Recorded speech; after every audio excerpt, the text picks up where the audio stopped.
What is up, Insaners, and welcome to another video of the Fantasy Premier League 2021-22 season. Today, guys, we'll be talking about a few transfer strategies for Game Week 4. Now, there's some decent options in defense, midfield, and a couple of premium forwards that we'll cover in this one. If you're wildcarding, guys, make sure you watch our wildcard guide, which we did a couple of days back. Now, it's a very detailed video on the pros and cons of wildcard this week, along with some draft options. I'm sure it'll be super helpful for you guys. If you like today's video, make sure that you hit the like button as well. Subscribe to the channel and let's get to the first transfer tip. Now, one of the most burning questions for people who are wildcarding or who are probably looking for a defender is that should we consider the Wolves defense? And if yes, which Wolves defender to go for? Now guys, a lot of people won't be changing their goalkeepers unless you are wildcarding this particular week, but Jose Sa is a decent option from Wolves to consider. Now guys, Wolves have been fairly strong defensively so far, although they've conceded in every game that they've played. Now, 2 non-penalty goals conceded in 3 games against all top 6 opponents isn't too bad. Now, coming to Jose Sa, guys, who's the goalkeeper for Wolves, he's made 11 saves from his 13 shots faced, and so far he's looked as a safe pair of hands as Rui Patricio. Now, in FPL terms, guys, he's good value and he's a great goalkeeper for the next run of fixtures that Wolves have. Now, if you're okay spending about 5 million, which I think a lot of people aren't doing right now, and especially if you are on a wildcard, guys, I think this is a great transfer to do, and he's a brilliant option. The fixtures are good. I think Wolves are going to keep some clean sheets. Their underlying numbers are pretty decent. And let's move on to this next set of defenders. Now, if you're considering a Wolves defender, guys, and maybe even a double up, there are a couple of ways to do this. The first category of defenders is basically the most safest options in the Wolves defense. You have Connor Cody, guys. He's definitely going to play every game. He's as nailed as a player can be. Now, if you want a Wolves defender who's not going to miss a game, I think Cody is the one to go for. Now, I was going through some stats the other day, and he's only failed to start 1 league game since 2018. Now, guys, I feel he's at the core of that Wolves defense, and he's definitely going to play every game possible. Now, the downside to this move is that he might not be that attacking. He doesn't have any assist potential, as we already know. There could be some threat from set pieces, but again, it's not as high as someone like a Saez, for example. So why would you choose Cody, right? If you want a safe player, if you want a safe pick, I think he's the one to go for. But if you're looking at an attacking upside, right, you can also select somebody else. Now that somebody else could be Marcel, guys. If you want to save funds, let's say for midfield or forwards, and you're okay taking a bit of a risk, a bit of a punt, I think Marcel is the one to go for. Now he's not 100% nailed, but he's definitely an exciting pick in that Wolves defense. The advantage with the Marcel pick is that he's attacking. He might give you an attacking return. He'll definitely get much more further forward than someone like a Cody. So there is a chance that, he can put in some crosses, he can put in some balls, he can also get some assists as well. Now the downside to Marcel is that he's not 100% nailed, guys. There is a chance, there's a good chance that Aït-Nouri can get a few minutes or probably even a few games off from him. Now he's 32, so he's probably not going to be playing all the games and he might be rotated in a few. So if you're okay taking a bit of a risk and if you're looking for an attacking upside with a limited budget, right? If you have a limited budget and you're okay taking a bit of a risk, I think Marcel is the one to go for. Now guys, the other 2 defenders are a bit pricier. Again, they're not very, very expensive, but they're slightly more pricey as compared to Marcel and Cody. So guys, if you have some budget available with you, if probably you're on a wildcard or even if you're not on a wildcard, if you just want to do a transfer instead, and if you have some budget, let's say something around 5 million, then you have a couple of options that you can go for. I think the most nailed and probably the best option according to me right now in the Wolves defense is someone like a Semedo, for example, guys. He's the pick of the Wolves defense. He's by far the most attacking defender of Wolves, and it looks like that he will be playing that right wing back position. Now, though he's Wolves' most attacking defender, I think he still is okay in terms of attacking returns. I mean, since joining Wolves, he's only registered 1 goal and 1 assist in 36 league games, so that's not really a lot. But there's still a chance that, you can get some attacking returns with him. His numbers have been okay so far, guys. He's clocked about 1.5 key passes per 90 minutes so far in the season. And I think that's pretty decent for a defender. Now, there's always a good chance, guys, that you can get some assists from Semedo. You might not get a lot of goal threat from him, but there's definitely a chance that you can get assists. So 4.9 million for somebody like a Semedo is, I think, a great option if you have the budget. Now, another option that you can go for, guys, is Romain Saïss, who's 5 million in the game right now. Now, he possesses decent attacking threat from set pieces. He has an XG of 0.67, guys, right now, which is a lot higher from any Wolves defender out there. My only worry with him is that he's not nailed, especially if Wolves play a back 4. Now, generally, they've been playing a back 3, with two wing backs operating on either side. But let's say if they go a back four, I don't think so he's nailed. I generally think that Cody and Kilman would be the first two options for those two centre back positions, guys. And then there's Boli also that he has to compete with for that second spot. So at 5 million, you're definitely getting a lot higher goal threat, but that is coming at a bit risk. Now, among all the defenders that we've spoken about, guys, my ranking here would be Semedo in first place. I think if you have the budget, he is the most nailed option, whether Wolves play a back 3 or a back 4.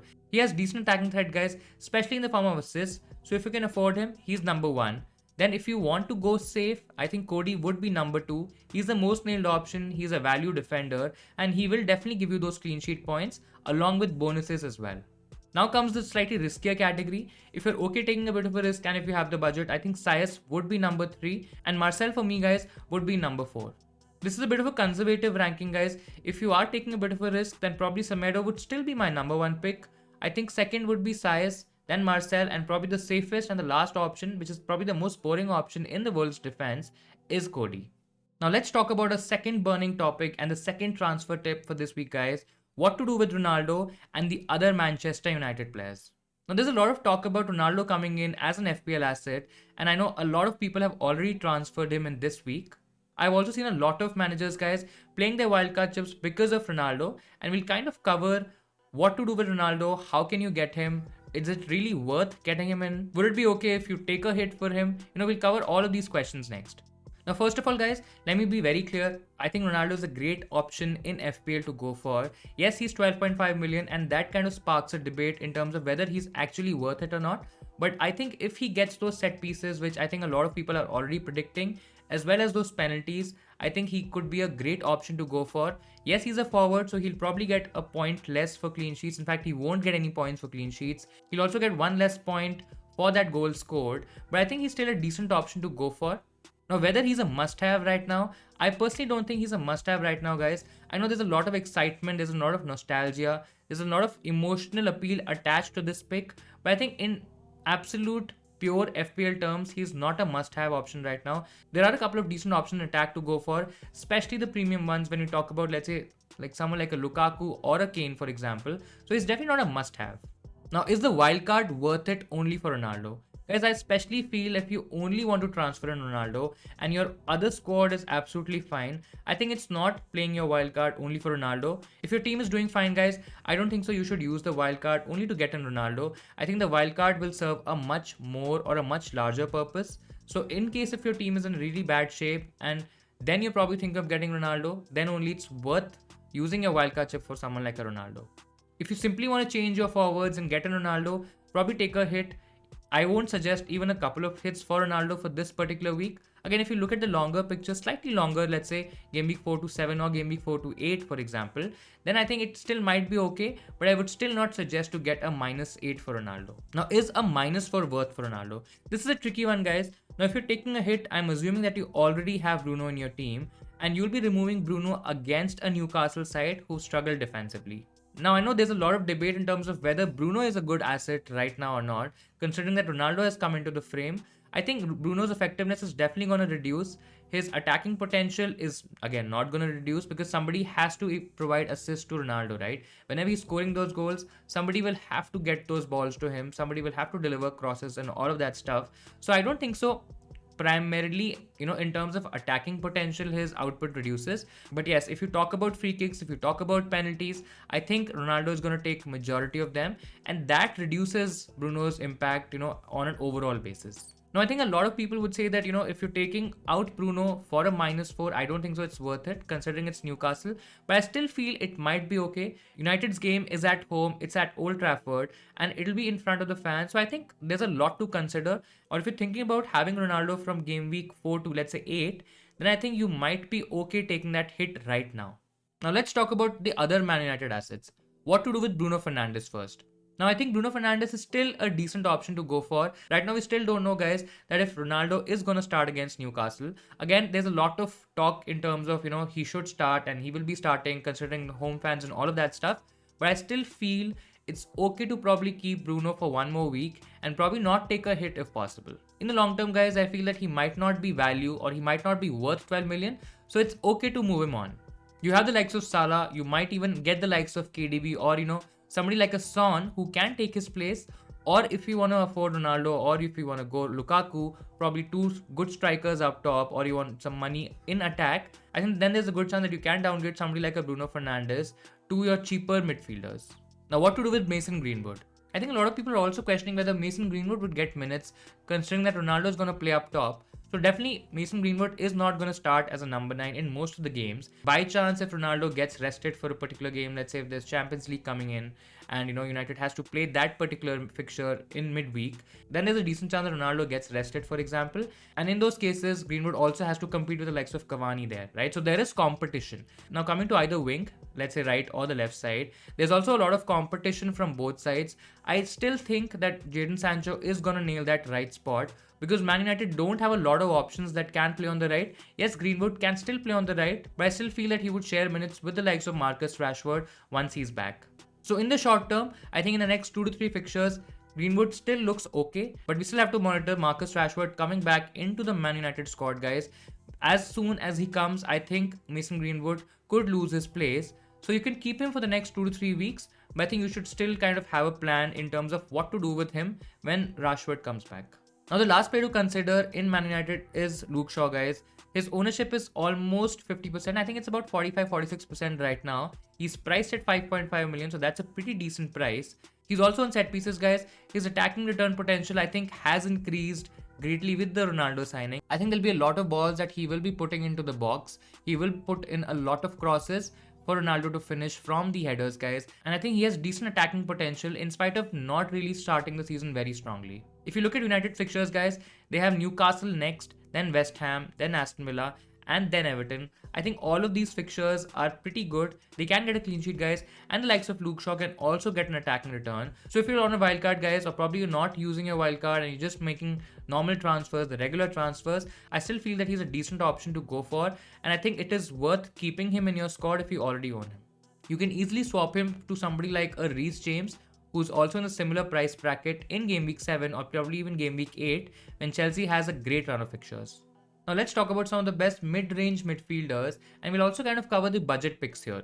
Now I know, guys, a lot of people are transferring out Bruno Fernandes just to accommodate Ronaldo, and they are looking for a cheaper midfielder for their teams.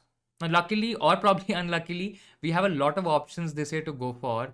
Of course, you have the likes of Greenwood, which I've already spoken about, who's a good short-term option if you want to cover that Man United midfielder. Otherwise, you can also go for somebody like a Diego Jota. Now, there are a couple of pointers to note when it comes to the Jota pick. I think the Firmino injury is still not officially confirmed by the club. I know there's a lot of talk about him probably being out for 3 to 4 months. Some people are saying he might be out for a couple of weeks. But I generally feel that, if Firmino is injured, even if he can get 2 to 3 fixtures out of Diego Jota, I think it's a decent transfer to make. It's a decent switch to make. I think his numbers have been pretty good. He stands out in terms of, the shots taken from inside the box, overall goal involvement as well. I think it's more than Greenwood if you look at both numbers. So I think he would be a good option to go for. I think he would be pretty nailed considering that Firmino is not going to play, the next couple of weeks. So once we have that news, once we have that information on Firmino, let's say if he's out for really long, I think he's the safest pick out of all the 3 options that we've gone for. Now let's talk about Ferran Torres, guys. I think he's a very exciting pick first of all. Yes, there will be pep roulette that he will have to go through. I was reading that KDB and Phil Foden might be back in training and they could feature as substitutes in the next game week. Now that reduces his possibility of probably starting or probably being nailed in every week. But considering what he did last game week, I think a lot of managers are trying to get him in their teams. Yes, there are tough fixtures for Man City. They play Leicester in game week 4 and then Southampton in game week 5. Now the issue here is that Man City has a very packed schedule in terms of the upcoming games. They're playing Leicester on the 11th. Then they have a Champions League game against Leipzig, and there'll be a very important game on the 15th. And then Saturday, which is 18th, then playing Southampton. Plus you have the EFL Cup game on 21st. Then the next week, they have Chelsea and PSG in the Champions League game. So there are a lot of fixtures to kind of navigate. And I think the pep roulette is going to be in full swing. So if you are okay taking that risk, if you have a risk appetite and if you're chasing that higher upside, then he's the one to go for. But if you want a little safer, or if you want to go a bit safer, wait for that Jota news, or probably even wait for that Ronaldo news, because I think we'll get a lot of information in terms of Greenwood as a pick as well as Jota as an option. And I think those two would be better if you don't want to take a big risk. When you look at the stats, I think he's ranking the top among all midfielders for expected goals this season at 1.65, and he's also joint top for big chances with Sterling, Jota and Gallagher. So I think in terms of the overall performance, he's done pretty well. I think his numbers show that, but we really can't say that he's 100% nailed, guys, considering that KDB is also returning into frame, and we've seen that Pep can play the likes of KDB, even Gundogan as a false 9, as a City number 9. So then there are chances that his minutes might be reduced. That, along with the fixture pile-up, I'm not very confident in terms of his starts, but if he starts, I think he's going to do pretty well. So if you're okay taking the risk, then go for him, otherwise avoid. Guys, another strategy could be take him for the game week 4 game against Leicester and 5 against Southampton, and then ship him out for somebody else in game week 6 and 7 when Man City is facing Chelsea and Liverpool, which are arguably the toughest fixtures of the season. Now, if you want to go a bit cheaper, if you don't want to spend that 7 to 7.5 million price range, then you can also go for a couple of decent options in the 6 to 6.5 million category. Now, one really interesting option I think that a lot of people in the Twitter community especially are talking about is Adama Traore, guys. He ranks joint top amongst all midfielders for attempted assists, while only Salah has taken more than his 12 shots in the game so far. He's been playing off the striker so far in this term. He's staying high and making runs beyond the defense. Now, he also had the highest average position of any Wolves player against Manchester United. Guys, the numbers that he's putting so far are absolutely brilliant. I mean, 12 shots, 2 big chances, an XG of 2.12 in 3 games. That is pretty massive. Now, the plus side of going with somebody like a Traore, for example, is that of course you're saving a lot of money. You have a lovely run of fixtures that you can target. Plus, I think with him, patience would be the key. So if you're a patient manager, you're okay giving a couple of chances to Adama Traore, even if he blanks, right? I think he's the one to go for. Wolves' next 3 fixtures, especially are Watford, Brentford and Southampton. I think they can do really well in these games. Another concern that I probably would have here is that his finishing is not at par with somebody like a Jimenez, for example. And I think that is where he's lacking, and he's not gotten those goals and assists. If he would have finished those chances, guys, I think we would be having a very different conversation right now. Now, if you're not confident with Traore and if you feel that Wolves' attack probably is a wait and watch right now, you want to see a couple of more games, you want to get some more data, and then you want to go for somebody like a Traore, you can also go for someone like a Sarr, guys. I think he's done decently well so far. He's also been playing on the last man so far this season, using his pace to get into promising positions for the Watford team. I think his overall stats have been very encouraging and his performances have been good so far, and I feel not a lot of people would be considering him, so he could be a very cheeky differential. Game week 4 to 7 looks like a good time to have him, guys, and then probably you could target somebody else. He is also possibly on penalties, and I think that is a huge advantage for a 6 million player. His numbers against Traore and someone like a Rafinha are okay. He's had 8 shots, 6 shots in the box. He's not had any big chances, and his XG is also less than Traore and Rafinha, but I think he can still do very well for the Watford team. Now, if you're not even convinced by Sarr, then I think Rafinha is the one to go for, guys. He's a bit expensive than both Sarr and Traore. He's, I think, 6.5 million right now in the game, and he has a tough fixture against Liverpool this time around. But I think after that Liverpool game, there's a good run of fixtures that Leeds have, and I think he's probably my set and forget option. We've seen that he's on free kicks. He might also take some corners. There's a good goal threat about him. He can also get assists, guys, as we saw last season. So there's a lot to like about Rafinha. I think he's the most dynamic pick in that Leeds team. And his partnership with Bamford, I think that's going to come in play. And he could be a great FPL option to go for. Now, if I have to rank all these 3 options, guys, I would go with Rafinha as my number 1 pick. And I'll probably pick Sarr, who's probably a little safer. And then Traore would be number 3.